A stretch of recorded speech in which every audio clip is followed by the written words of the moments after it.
Well, here we have a new thing. Gonna dip into the whole Ukraine-Russia thing here, but this is from Yahoo News here. And Biden defends helping Ukraine despite triggering higher gas prices. It's not about my political survival. I'm Grid 7, and let's get into this article here. It goes, President Biden says he feared that the United States had not stepped up to help Ukraine defend itself from Russia's military invasion. There would have been chaos in Europe, and Russian President Vladimir Putin's war would have continued westward. There's the fear-mongering. There is no proof that it was going to go westward, and the whole entire Russia-Ukraine thing went back at least a decade, to Obama. So this is just thing, and I'm sorry, fear that the United States had not stepped up to help the Ukraine. Hell, Biden's administration didn't step up in 2021, which is why we have this problem in 2022. Every new president in their first year gets pressure from different areas.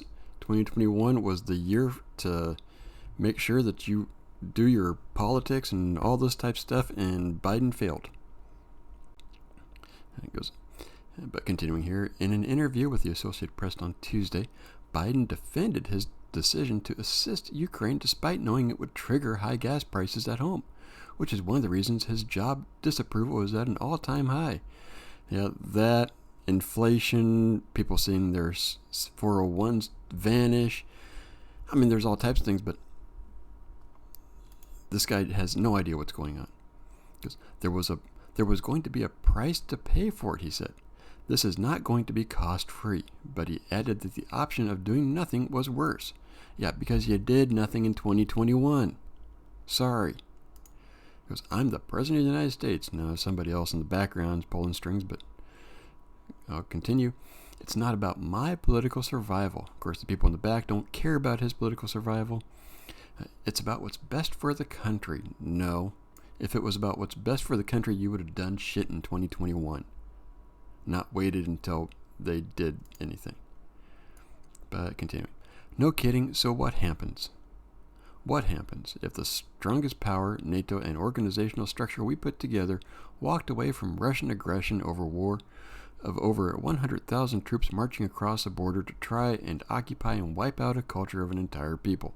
What then? What happens? What happens next? And that shows just how little everybody knows what the hell's going on over there. He goes, I fear what would happen next if you see chaos in Europe, he continued. You would see the possibility they continue to move. No, that's the fear-mongering.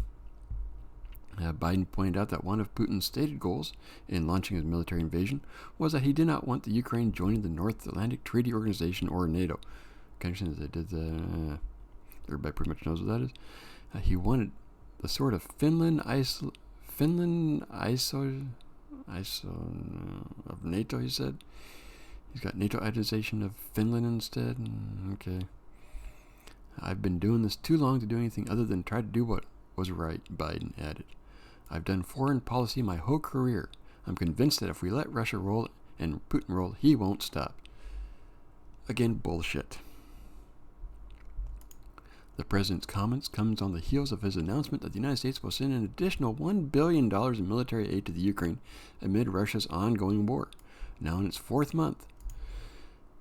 They also come amid his sinking approval ratings. According to Yahoo News Gov poll, 56% of Americans now disapprove of Biden's performance, the highest share to date, while 39% approve.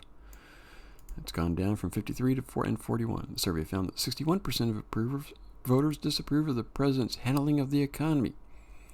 That went up from 58%, and Republicans now hold a 15-point advantage among voters on the question of which party should do a better job handling the economy in the last couple months. This is all because Biden ignored stuff in 2021. Now, he ignored inflation, and this is just deflection. Deflection on the economy to Russia. This doesn't solve any of our problems, what's going on. It doesn't do anything. We're spending more money. I mean, it's just a complete and utter, total failure on this entire thing all the way around. I mean, if Biden had stood up to Putin, back in 2021, I think there were a few incidents. I think there was some NATO flying. No, just little things of pushing the envelope between two countries and stuff like that. That happens every time. It happened to Trump, happened to Obama, Bush, Clinton, Bush, Reagan. It's done every time a new president comes up. That first year, there's a little push to see how a president reacts. And Biden did shit. He did nothing. And because of that, Putin went, okay, I can go into Ukraine. And he did, and we're now all suffering for it.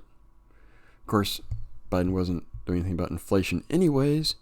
No, that wasn't occurring, and then it was Russia, and then it was taxes, and all types of stuff. But anyways, I'm going on and on. Let me know what you guys think. Is Ukraine really what it's all about, or are Biden and the administration deflecting to hide their poor numbers? Let me know what you think. Give me a like, subscribe, comment, come on over to Rumble, watch me over there, and I'll see you next video.